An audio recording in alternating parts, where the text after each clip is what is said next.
హైదరాబాద్ సంధ్యా theatre దగ్గర జరిగిన తొక్కిసలాటలో ఒకరు చనిపోవడం, ఒక పిల్లవాడు ఇంకా హాస్పిటల్లో క్రిటికల్ కండిషన్లో ఉండడం, అల్లు అర్జున్ అరెస్టు, విడుదల, ఈ రాజకీయ రంగులు, ఇలా ఈ ఇష్యూ మీద మీరు ఈ పాటికే చాలా టైం స్పెండ్ చేసి ఉంటారు. మీ టైం ఇంకా వేస్ట్ చేసే ఉద్దేశం మాకు ఏమాత్రం లేదు. మొదటి నుండి చివరి దాకా ఏం జరిగింది అనేది ఇప్పుడు మీ అందరికీ తెలిసిన అంశమే. మీడియా ఆ స్థాయిలో కవరేజ్ ఇచ్చింది కాబట్టి దాని లోతుల్లోకి పోకుండా మా పాయింట్ దగ్గరికి నేరుగా వచ్చేస్తాం. మీ సూర్య, కుతూహలశాల నుండి. మా పాయింట్ ఏంటంటే, అసలు ఈ తొక్కిసలాట జరగడానికి కారణాలు ఏమైనా కానీ, ఒకవేళ మీరే కనుక అక్కడ ఉండి మీ ముందే ఆ రేవతి గారి ఫ్యామిలీ ఉంటే, వాళ్ళు కింద పడిపోయి ఉంటే, మొదటగా మీరే వాళ్ళని చూస్తే మీరేం చేసేవాళ్ళు? వాళ్ళని తొక్కుకుంటూ వెళ్ళి మరి ఆ యాక్టర్ని చూసేవాళ్ళ, లేదా ఆ పడిపోయిన వాళ్ళని లేవదీసి సహాయం చేయడానికి ప్రయత్నించేవాళ్ళ? మా వ్యూవర్స్ మీద మాకున్న కాన్ఫిడెన్స్ ప్రకారం మనం ఎవ్వరం కూడా ఆ విధంగా చేయలేం. ఆ సిచ్యువేషన్లో మనమే ఉంటే వాళ్ళని లేపడానికి ట్రై చేస్తాం. అవసరమైతే గట్టిగా అరిచి మరి అందరినీ ఆపడానికి ట్రై చేస్తాం. మరి మొదటగా కాళ్ళేసి తొక్కిన వాళ్ళు ఎవరు? వాళ్ళ మనస్తత్వం ఎందుకు ఇలా ఉంది? వాళ్ళకి ఏం కావాలి? అల్లు అర్జున్ని చూడడం అంత అవసరమా? సాటి మనిషిని తొక్కుకుంటూ చంపుకుంటూ వెళ్ళి మరి మరో మనిషిని చూడాల్సిన అవసరం ఉందా? అవతల వ్యక్తి ఎవరైనా కానీ, సినిమా యాక్టర్ దగ్గర నుండి sports player, CM, PM, philosopher, scientist ఎవడైనా కానీ వాడిని చూడడానికి ఒక సాటి మనిషిని తొక్కేస్తూ వెళ్ళాల్సిన అవసరం ఉందా? ఈ మనస్తత్వం ఎక్కడి నుంచి వస్తుంది మనుషులకి? మనలో కొంతమంది ఎందుకు ఇలా తయారవుతున్నారు? సినిమా చూడడం తప్పు కాదు, ఒకరిని అభిమానించడం కూడా తప్పు కాదు, కానీ ఎంత మూల్యానికి? ఒక కుటుంబాన్ని నాశనం చేసే మన అభిమానాన్ని చాటుకునేది నాగరిక మనుషులు చేయాల్సిన పనులేనా ఇవి? ఆయన వచ్చిందే వీడియో తీయాలనే ఆత్రం, ఒక సెల్ఫీ దిగి స్టేటస్ పెట్టి ఏదో సాధించేసినట్టు ఫీల్ అవ్వడం, అలా దిగిన వాటిని చూసి ఆహా ఓహా అనే భజన చేసే ఫ్రెండ్స్ ఉన్నంత కాలం ఇలాంటివి ఆగవు. ఏ ఆడియో ఫంక్షన్లోనో నటుల కాళ్ళ మీద పడిపోవాలని పిచ్చి ఎంత దాకా దారితీస్తుందంటే వాళ్ళకి ఓట్లేసి నాయకులుగా ఎన్నుకునేంతగా. ఎంత ప్రమాదకరమో ప్రజలకి ఎవరు చెప్పాలి? అలా చేసే వాళ్ళని గోమ మీద ఒకటి ఇచ్చి మరీ చెప్పేవాళ్ళు ఎవరున్నారు?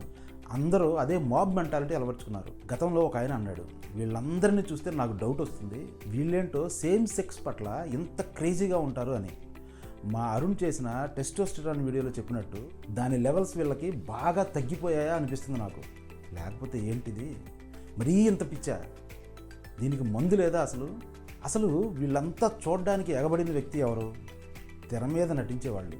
పచ్చి భాషలో చెప్పాలంటే మనకి వినోదం పంచడానికి మొహానికి రంగులు వేసుకుని స్టేజీ మీద నాటకాలు వేసే వాళ్ళే వీళ్ళంతా. మనం లేకపోతే వాళ్ళు బతకలేరు.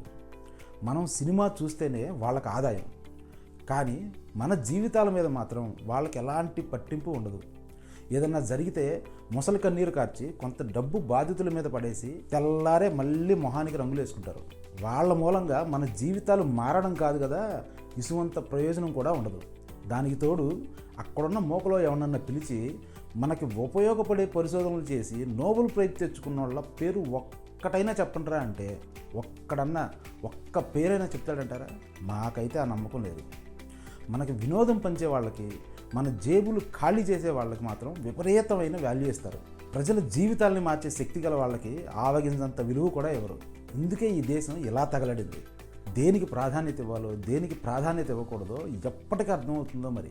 అప్పటిదాకా అమ్మా అయ్యా మీకు ఒక్కటే విన్నపం, ఫ్యాన్స్ అనే పేరుతో దేశంలో ఒక రాక్షస మొగ తయారై ఉంది. వాళ్ళు ఇప్పుడప్పుడే మారరు, కొన్ని తరాలు పడుతుంది. ఆర్మీల పేరుతో ఈ యాక్టర్స్, నాయకులు వాళ్ళని పెంచి పోషిస్తూ ఉంటారు.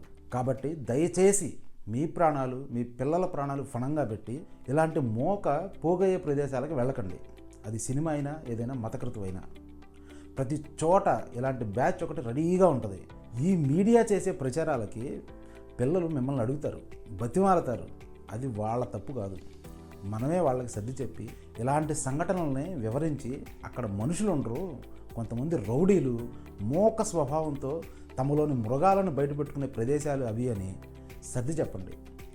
అంతగా అవసరం అనుకుంటే కొన్ని రోజులాగి చూడండి. ముఖ్యంగా ఇలాంటి యాక్టర్స్, నాయకులు వచ్చే ప్రదేశాలకి, విచక్షణ లేని మోకపోగయ్యే ప్రదేశాలకు దూరంగా ఉండండి. మన వాళ్ళకి కామన్ సెన్స్ తక్కువ, సివిక్ సెన్స్ ఇంకా చాలా తక్కువ కాదు. వినడానికి ఇబ్బందిగా ఉన్నా అసలు లేనే లేదు అంటేనే కరెక్ట్. ఇంత చెప్తున్నారు మీరు చూడరా అంటారేమో. మేము సినిమాలు చూస్తాం. నేనైతే వారానికి 4-5 సినిమాలు చూస్తాను. అదొక ఆట విడుపు. ఎవరైనా బాగా చేస్తే బాగుంది అంటాం, అంతవరకే. ఏ ఫ్యానిజం ఉండదు, ఉండాల్సిన అవసరం కూడా లేదు. కళని ఆస్వాదించడం వరకే పరిమితం అవ్వాలి, అంతకుమించి ఏమీ అవసరం లేదు.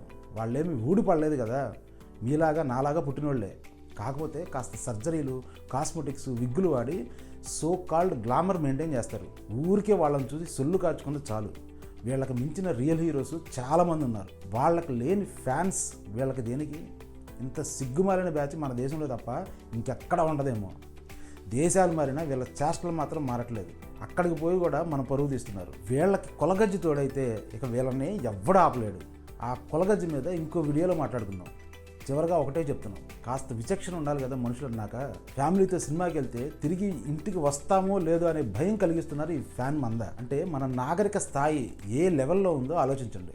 మరో వీడియోతో మళ్ళీ కలుద్దాం.